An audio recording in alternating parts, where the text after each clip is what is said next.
Hey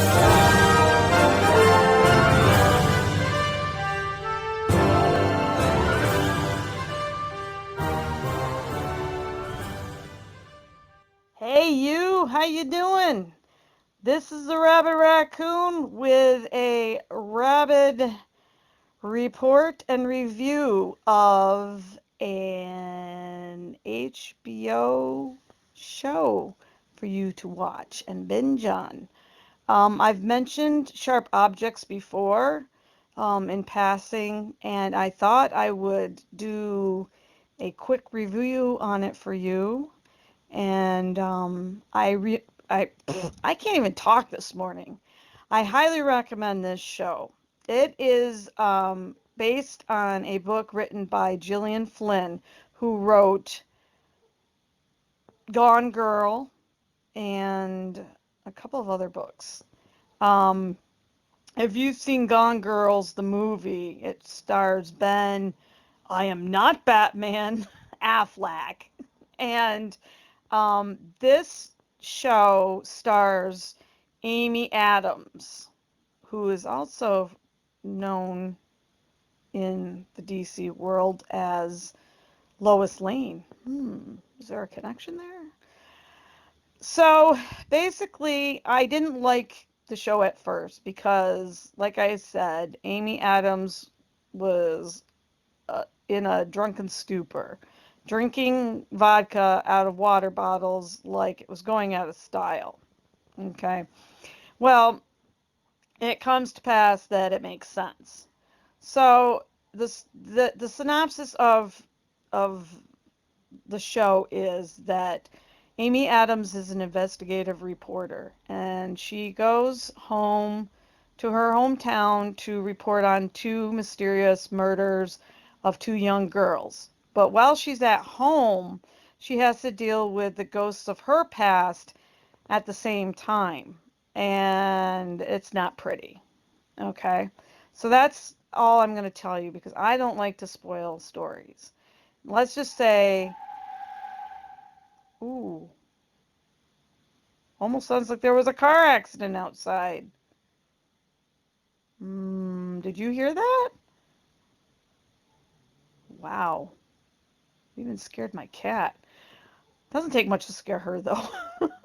So, basically, it's a dark story with a lot of brooding and mysteriously creepy characters, and it's one of those ones where you're not sure who's telling the truth, who isn't, who's guilty, who's not, and there's so much dysfunction and so many liars, and everybody, it seems, has a hidden agenda, which makes it a great story. Um, if you can make it past the first three episodes, you're going to enjoy it. That's about how long it took me because it was so slow and it was dark and she was doing a lot of driving and drinking and driving, and it was as if you were in the passenger seat, just as drunk as she was, and a lot of talking with no action. There are a lot of flashbacks, and if you are sensitive to things like rape and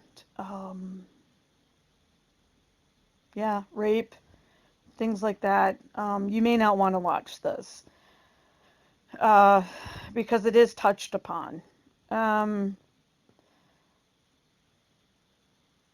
that being said, there's a lot of sensitive subject matter in this. Um, it's definitely not for anybody below 18.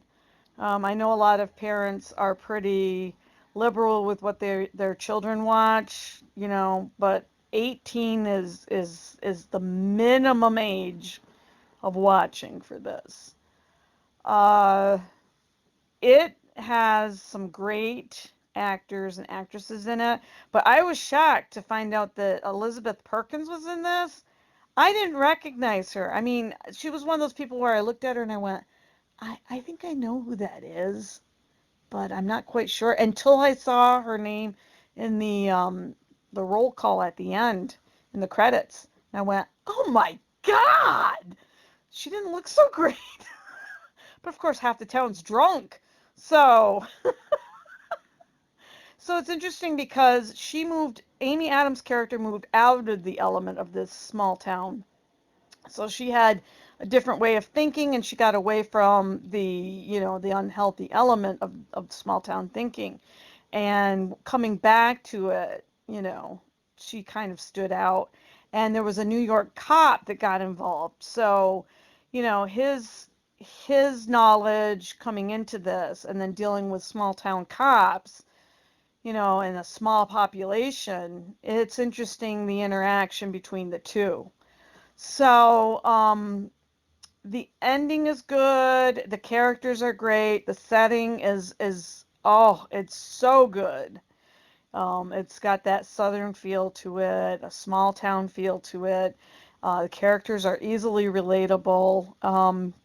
You actually, at first, you just want to slap the shit out of Amy Adams's character, but after a while, you really feel for her, which I think is exactly how you're supposed to feel. At first, you're supposed to go, "Oh man, not again." Get out of the liquor store, okay? But it makes sense. It all fits together, and every person, the way they're acting is not out of character. It fits perfectly. So I would give this show 5 out of 5 cheese wedges. I highly, highly recommend that you watch this, and I think that it's for men and women. I don't think that it's gender specific for watching. I think that both male and female could collect something from this. And actually it moved me to the point where I think I'll be carrying it with me for a while because I actually bought on Kindle a set of Gillian Flynn's books that included this book. I think I mentioned it in another vlog, um, because I really want to read the book. It's a short book, I guess, but I'm reading Gone Girl right now. It's a really moving book, and it's interesting her interactions with her mother. There's a lot of flashbacks, and it really, you learn a lot about various characters, and it's not so much where you're just going, oh, there's too many characters to remember. There's not. It's well balanced. So again, I highly recommend the series Sharp Objects, and you can watch it on HBO. The whole season is up there now, so you don't have to wait for every Sunday or Wednesday or whenever. You can watch it all in one binge fest. I think there's 8 to 10 episodes. And let me know what you think. You can either post down below or you can post in my Instagram and let me know what you think. Okay? So I will post a picture at the end. And that's it. So I'll be talking to you again soon. Once again, that's Sharp Objects, and the leading star is Amy Adams. Have a good one.